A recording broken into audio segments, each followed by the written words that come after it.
vous allez parler héritage. L'héritage, ce n'est pas la réfection ou la réhabilitation de la piscine olympique du Point E. L'héritage, ce n'est pas la réhabilitation ou la réfection du stade Iba Mar. C'est ce qu'on appelle en Wolof Taf Yëngal.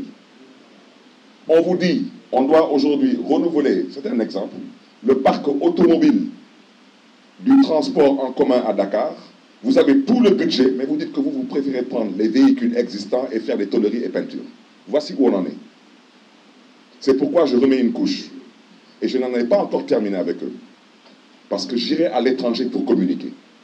Je communiquerai à l'étranger en anglais, je communiquerai à l'étranger en français. Il faut que le monde comprenne définitivement que la médiocrité ne peut pas être nègre et l'excellence être hellène. Quand ce sont les Blancs qui organisent des Jeux Olympiques, il n'y a pas de scandale, tout se passe normalement. Et les gens ont le droit de parler d'héritage, de discuter dans les conditions les plus adéquates et les plus acceptables. Mais dès que c'est en Afrique chez les Noirs, on considère que nous n'avons pas le droit de rêver. Au nom de quoi les Blancs ont le droit de rêver et nous, les Noirs, n'avons pas le droit de rêver? Il faudrait que quelqu'un me dise pourquoi Dakar a candidaté pour organiser des Jeux Olympiques de la jeunesse. Ce n'est pas pour des réflexions et des réhabilitations.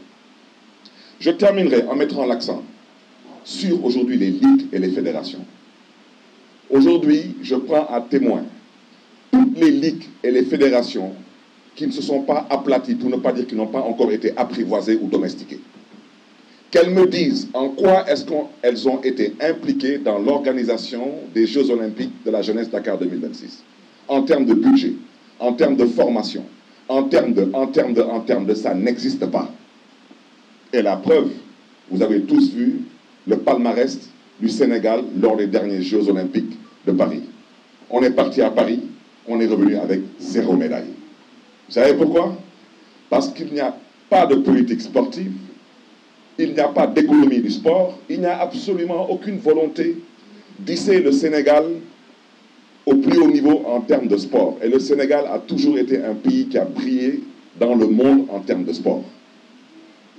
Donc voici ce que je voulais dire aujourd'hui pour ne pas être trop long sur cette question. Et rappeler encore aux gens du Comité national olympique sportif sénégalais que tout dépend d'eux. Ou bien ils entendent ce que je leur ai dit, ou bien le monde m'entendra. Parce que je ne vous laisserai pas avec 80 milliards de francs CFA vous promener, dépenser 20 milliards de billets d'avion, de restauration, et me dire qu'au Sénégal, les ligues, les fédérations, ce n'est pas votre problème, et que Dakar n'a pas le droit de pouvoir espérer avoir un héritage, et que nous n'avons pas notre mot à dire. Nous ne cherchons pas à gérer à la place de ceux qui doivent gérer. Nous ne cherchons pas à mettre la main sur l'argent, ça ne nous intéresse pas. Nous exigeons un héritage, et c'est la raison pour laquelle Dakar a candidaté. Quand un maire signe à partir de la prison, c'est qu'on lui a vendu un héritage. Et cet héritage-là, il ne serait question de le remettre en cause parce qu'il y a une brochette de copains et de coquins qui ont décidé que, soi-disant, la ville de Dakar n'a pas la prétention de pouvoir espérer avoir un héritage. Et ça, ce n'est pas politique. Avant d'être maire de Dakar, je suis citoyen de Dakar. Et jusqu'à l'heure où je parle, je suis encore le maire de Dakar parce que je n'ai pas encore vu mon remplaçant. Et je ne souhaiterais pas polémiquer pour plusieurs raisons.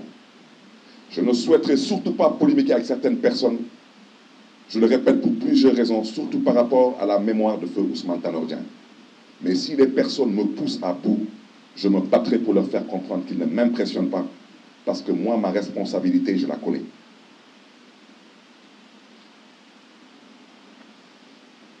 Sur le deuxième point, avec votre permission, c'est sur ce que j'appelle la prise d'otage qui s'est faite à Thiès, où 83 personnes sont retrouvées en prison et l'un d'entre ces personnes y a perdu la vie. Je voudrais dire que cela est lié à une volonté manifeste du petit mec qui, en pleine campagne, a décidé que je ne devais pas battre campagne parce que, soi-disant, il était fâché et que, soi-disant, il était énervé et qu'il a peut-être dû m'oublier, mais il sait tellement qu'il y a des choses qui ne m'ébranlent pas. Parce que ce petit mec soit fâché ou énervé, mais je m'en tamponne royalement. Parce que j'ai vu pire que ça J'ai traversé pire que ça. Et je lui promets qu'il me verra bientôt, il m'entendra bientôt. Parce qu'il ne m'impressionne pas lui non plus. Et cette prise d'otage, qu'il l'entende de la sorte, il peut faire ce qu'il veut. Mais je lui rappelle au passage, comme il a peut-être dû oublier que c'est un croyant, à moins qu'entre-temps il soit devenu un mécréant, il a dû oublier que quand on est croyant, on doit comprendre que la vie est une boule qui tourne. Qu'est-ce qui s'est passé? On a voulu arrêter Barthélémy Diaz parce que Barthélémy Diaz dérangeait durant la campagne. Il dérangeait parce qu'il mettait à nu ce que j'ai toujours appelé le mensonge, que ça déplaise à certaines personnes, c'est de ça qu'il s'agit. J'ai mis à nu l'incompétence, j'ai mis à nu la manipulation et j'ai mis à nu aussi l'incapacité de certains à diriger ce pays. Et certaines personnes se sont énervées, soi-disant fâchées. Je le répète, je m'en tamponne encore doublement. Ils n'ont qu'à s'énerver parce que la politique, à un certain niveau de responsabilité, c'est un échange d'idées. Ce n'est pas une question d'énervement. On ne peut pas être en politique et parler d'énervement ou de vengeance. Cette personne n'ayant pas d'autre moyen à décider, et vous êtes tous témoins, que je ne devais pas battre campagne, au point où même certaines personnes ont considéré qu'elle devait venir me rendre visite à mon domicile pour me menacer. Et ce petit mec a eu à dire que le ministre de l'Intérieur ne faisait pas son travail et que le ministre de la Justice non plus ne faisait pas son travail. Et ce même petit mec a décidé que quand il donne des instructions, elles doivent être exécutées, y compris si ce sont des ordres qui sont totalement illégaux. Parce que c'est la conception de l'État que ce petit mec a, de l'État. Parce que quand on part jusqu'à dire que le ministre de la Justice n'est pas une autorité judiciaire, c'est une autorité politique, c'est une gravité extrême. Je ne commenterai pas maintenant une certaine justice qui, elle, a opté pour être apprivoisée et domestiquée. Parce que quand vous êtes aux ordres, vous exécutez, quels que soient les ordres. Mais je reste convaincu qu'il y a des magistrats dans ce pays qui comprendront ce que les Sénégalais attendent d'eux. Maintenant, pour cette certaine justice qui a opté pour être domestiquée, apprivoisée, je souhaiterais seulement dire à l'endroit de l'UMS, l'Union des magistrats du Sénégal, il ne faudrait pas demain qu'on vienne nous dire que vous êtes un corps constitué, que vous avez une immunité, que vous êtes protégé, que ceci et que cela. Vous êtes des Sénégalais comme tous. Et au besoin, vous avez des comptes à rendre comme tout le monde. Je me limiterai à ça. Parce qu'on ne peut pas accepter que depuis que le Sénégal est le Sénégal souffre plus ou moins de la même maladie. C'est la justice. Une justice qui refuse de dire le droit au nom du peuple sénégalais. Une justice qui refuse de s'assumer. Pour la dernière alternance, il y a eu plus de 80 morts. En partie à cause de cette justice. Qui a été à l'origine de quasiment toutes les situations qui ont conduit à certaines émeutes assez particulières, pour ne pas dire meurtrières. Une justice qui refuse de dire le droit. Je voudrais dire à l'endroit des familles de ces otages que nous leur présentons vraiment toute notre compassion et que nous sommes avec eux dans ces moments. Aujourd'hui, ils ont libéré une 50aine de personnes. Il reste un peu moins d'une 30aine de personnes actuellement en prison. D'ici le mois de février, il en restera à peu près moins d'une demi-douzaine. Mais même s'il reste une seule personne en prison, c'est totalement anormal. On me parle d'une vidéo que je n'ai jamais vue. Parce que les connaissances, s'il y avait une vidéo, elle aurait circulé sur les réseaux sociaux. Une vidéo que personne n'a vue. Il n'y a eu aucune violence qui mérite tout cela à Saint-Louis, aucune. À part la volonté du petit mec de dire qu'il ne se couche pas dans un lit tant qu'on n'arrête pas Barthélémy Diaz. Une fois de plus, je m'en tamponne triplement de ton énervement. Parce que je te dis que tu me verras et tu m'entendras. Ce n'est qu'une question de temps. Si tu ne me connais pas, il fallait demander à Abdoulaye Wade qui je suis et à Macky Sall qui je suis. Mais toi, tu me connaîtras. Parce que tu as peut-être connu un ami, mais là, tu connaîtras maintenant un vrai adversaire politique. Parce que ce pays-là, on le laissera entre les mains de personne pour le détruire. Nous ne sommes pas des poltrons, nous nous sommes toujours battus dans ce pays pour les avancées démocratiques, et ce qu'on a envie de faire dans ce pays aujourd'hui, nous ne l'accepterons pas.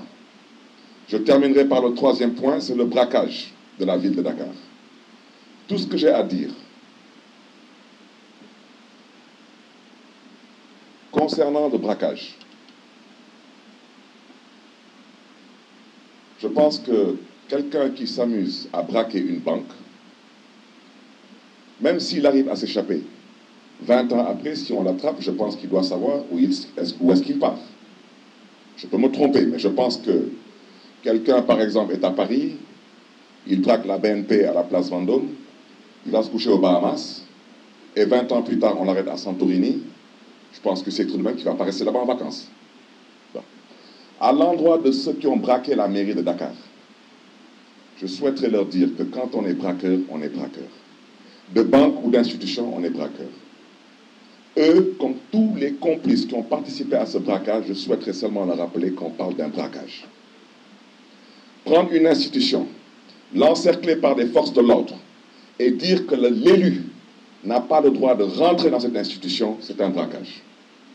Eh bien, peut-être pour ceux qui ne comprennent pas trop ce que j'explique, imaginez un scénario dans lequel on encercle la présidence de la République du Sénégal, on y met des policiers, des militaires, armés, et on dit que l'actuel président du Sénégal ne rentrera pas au palais.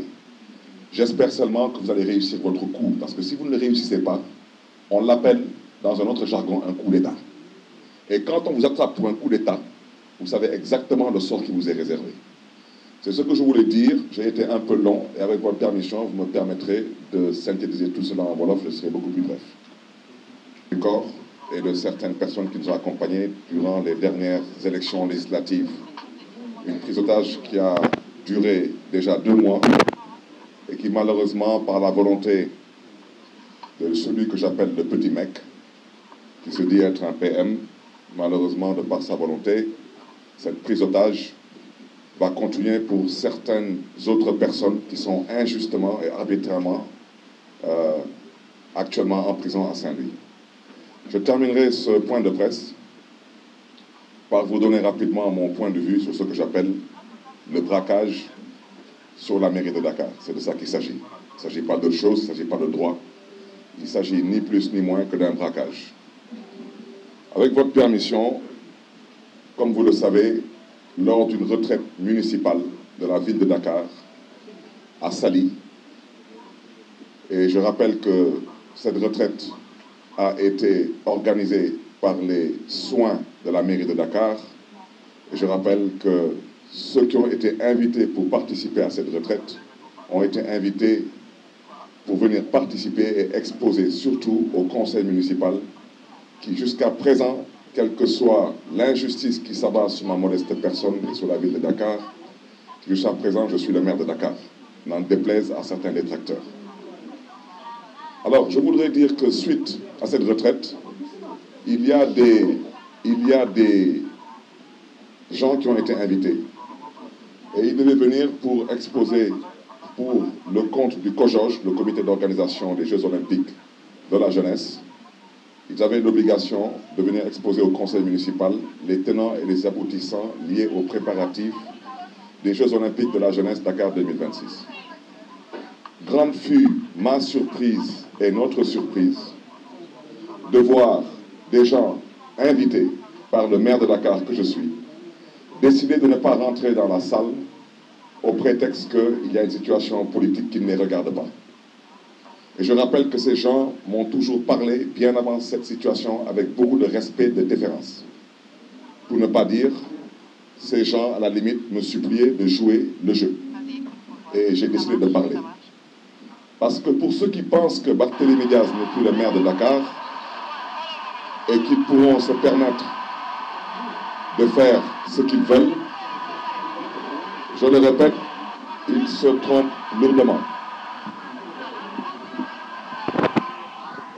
Ils se trompent lourdement.